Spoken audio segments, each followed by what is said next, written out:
if I hear another seller say, I'm not giving away my house, I'm not losing all this money, this is driving me crazy. Your home is overpriced. So when you get a lower offer, you think, I'm losing all this money, I'm not giving away my house, I'm not letting this buyer steal my house. Okay, we're going to talk about a couple things.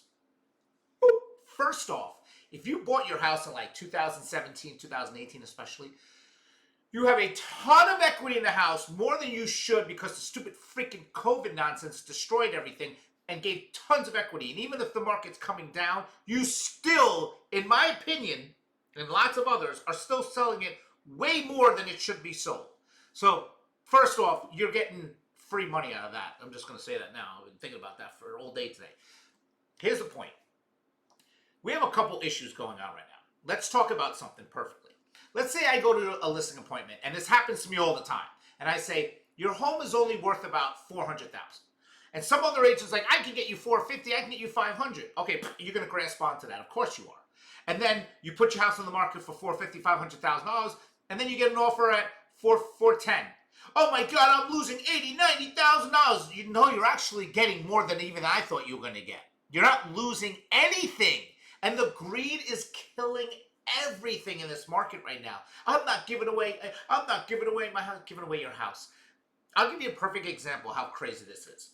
We went to this listing appointment, and the homeowner had like $400,000 in equity to play with. And I said, this is where it needs to be priced, blah, blah, blah. And they literally said, I'm not giving away my house. I'm not letting any of my buyers take away my house. I go, listen, you have to understand something.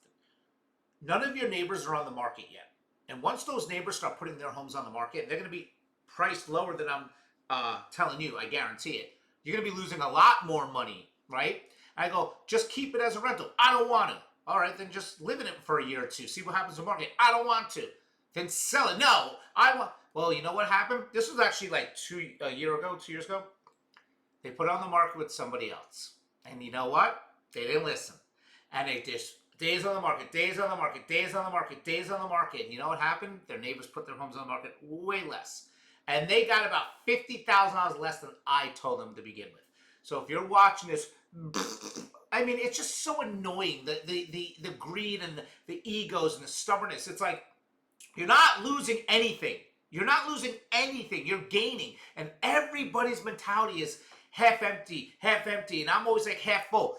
You're making more money than you should be making. I don't care if you think you're losing money. Oh, I'm losing money. You're not losing money. Unless you're coming to the table with money. Unless you're like literally like underwater, you're not losing money. And yes, every situation's different. I get it. Maybe you're going through a divorce, financial issue, whatever the case may be. But if you listen to the bullshit out there, people lying, or you overprice your home because you're greedy, then that's the mentality you're going to have, and you already started off in the wrong foot. Be realistic in this market, do proper net sheets, and look at the worst case scenarios, not the best, to prepare yourself to see if that's the avenue you want to go down. That's all I got to say about this. It drives me absolutely crazy. It drives me crazy! And that's all I got to say. And that's it. I'm done. You guys want to talk about anything? Please let me know. Talk to you soon.